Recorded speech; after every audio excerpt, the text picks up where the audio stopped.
Hi, welcome back to Being Human and Emotions. I'm Brittany Maxwell Tegmeyer, I'm Becky Rowlett.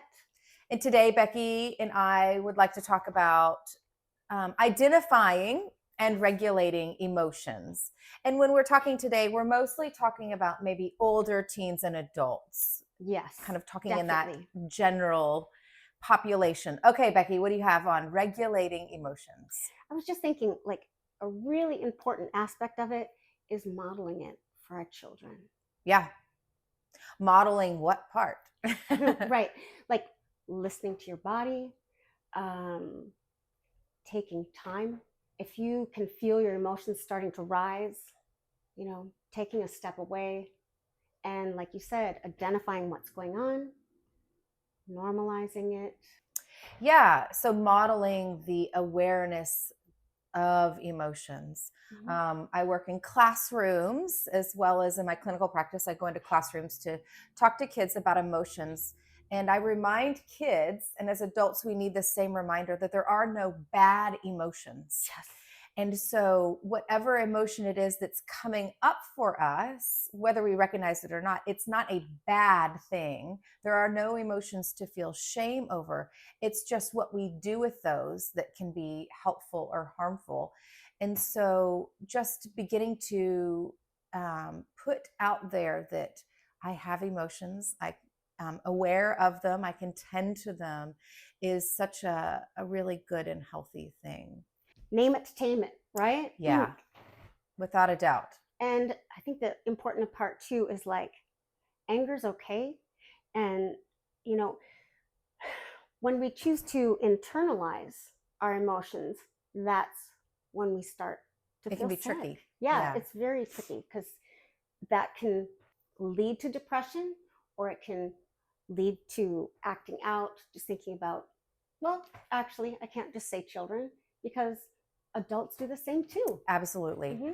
There's this idea that as we get older, we're supposed to be in better control of our emotions. But what really happens is, especially as people, adults are having children, they're oftentimes triggered by Yes. these children, the child's behavior, and it triggers emotions within themselves that erupt or come up that they had maybe had laid dormant for a while. And so this really deep work of recognizing and naming our own emotions can really be valuable. You mentioned the name it to tame it. I like that because often we bring ourselves back into the, well, I shouldn't have screamed or lost my patience or whatever else it is. But by simply taking it into a practice of being more aware of how we're feeling in moments and feeling that growing within us and tending to that, we don't have this need for like strict control Mm-hmm. because naturally we are beginning to have a relationship with it that is more malleable and Mm-hmm. controllable in Mm-hmm. that. Yeah. And there's so many different factors involved too. Hormones, if you're hungry, if you're tired. You've got a Yeah. great acronym. That's right. We were Mm-hmm. just talking about these things that can feign or cover over our true emotions, like some of our basic physiological needs. I have a little acronym that I use. It's called HALT. So H for hungry, A for angry, L for lonely, or T for tired.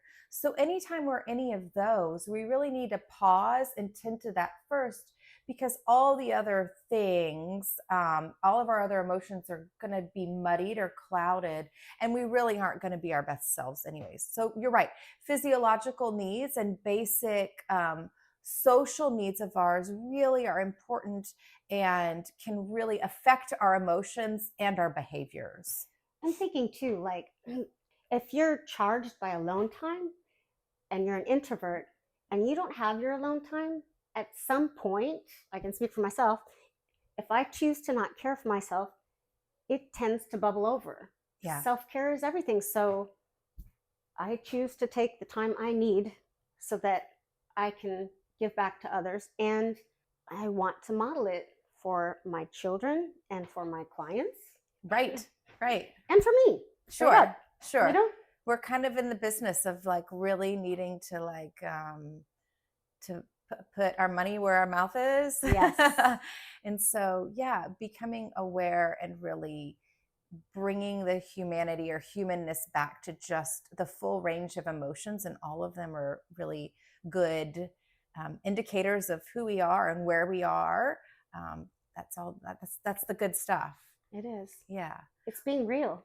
absolutely, absolutely. So, what else do you have? What else do you want to say about emotions? We wrote a few notes. Yeah. I know in the past we've kind of talked about practicing self-compassion. Yeah, I think another thing when you were talking about with a parent and a child relationship too, like acknowledging and apologizing too. If acknowledging that you you have feelings in this yes, too, and a kiddo yes, is like around you. Yeah, I know for myself, when one of my children was young, they ran out in the street, and the first thing I did was like scream their name. That was out of fear. sure. And as soon as I ran out there and pulled them back, I said, you know, my son was terrified. And I'm like, I was so afraid something might happen to you. Mm-hmm. Like naming my emotion because I yelled and that's not my normal state. Mm-hmm. You? Yeah, I love that. Really working with naming emotions. And to take it one step further, I really like to model or ask people to explore the quality of the feeling of their emotion, or ask them to describe it. How would you say that feels inside your body? What would the texture be? Or what would the color. smell be, or the color? Yes. Yeah, so begin to be really, really curious And descriptive. about what emotion feels like. It's not an area that we're often encouraged to explore, but there's so much potential richness there. Yes. Yeah. Yeah. It's a Yeah. beautiful thing because not everybody, some people struggle in being able to name it, but they can smell it, they can taste it, you know. Yeah. Yeah. Oh, there's so much good stuff with talking about emotions and exploring emotions. We'll have to bring this back in some way. I think we could go on forever. We could. Yeah. Definitely. Well, thanks for joining us. We'll see you next time.